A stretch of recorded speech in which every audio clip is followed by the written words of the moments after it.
I found out at a funeral that my entire family framed me for embezzlement, destroyed my life on purpose, and laughed about it for years while I rotted in prison. I need to tell you something that's been eating me alive for the past 3 months, something so twisted, so calculated, that even now, sitting here typing this out, my hands are shaking. My name is Marcus, I'm 38 years old, and I just discovered that every single person in my family conspired to destroy my life, and they enjoyed every second of it.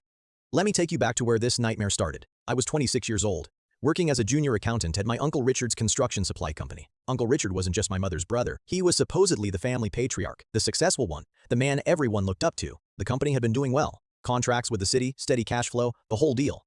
I was grateful for the job, fresh out of college, student loans breathing down my neck, and family gave me a shot when nobody else would. The company had about 15 employees back then. Nothing huge, but solid. I handled accounts payable, some bookkeeping, basic stuff.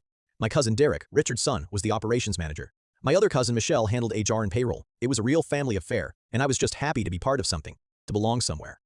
Everything changed on a Tuesday in March. I remember the exact date because it was my girlfriend Sarah's birthday, and I had plans to take her to that Italian place she loved. I was wrapping up work around 4 in the afternoon when Uncle Richard called me into his office. His face was gray, absolutely drained of color. Derek and Michelle were already there, along with the company's lawyer, a man named Gerald Hutchins, who I'd met maybe twice before. Richard didn't waste time. He told me the company was being audited, and they'd found discrepancies, big ones. Nearly $200,000 had vanished from the operating accounts over the past 18 months. He said it with his heavy voice, like he was delivering news of a death. I remember laughing nervously, asking what this had to do with me. That's when Gerald slid a folder across the desk. Inside were bank statements, transfer records, withdrawal slips. All of them had my employee ID associated with them. All of them were transactions I'd never seen before in my life. I felt my stomach drop through the floor. I started explaining frantically that I'd never made these transactions, that someone must have used my credentials, that this was obviously a mistake. Uncle Richard just sat there, head in his hands. Derek wouldn't even look at me. Michelle was crying softly in the corner. Gerald explained that the evidence was conclusive. The transfers had been made from my computer terminal. During hours I was logged in, using security protocols only I had access to. He said the company had a choice.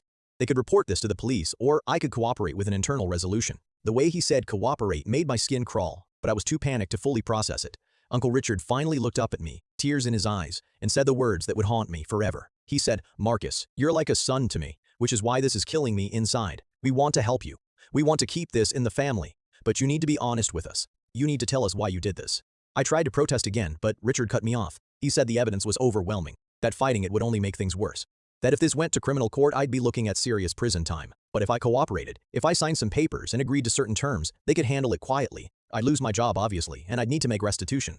But we could avoid destroying my whole life over this. I was drowning, absolutely drowning in confusion and terror. Sarah was calling my phone, wondering where I was. My hands were numb. Gerald kept pushing papers in front of me, talking about liability and criminal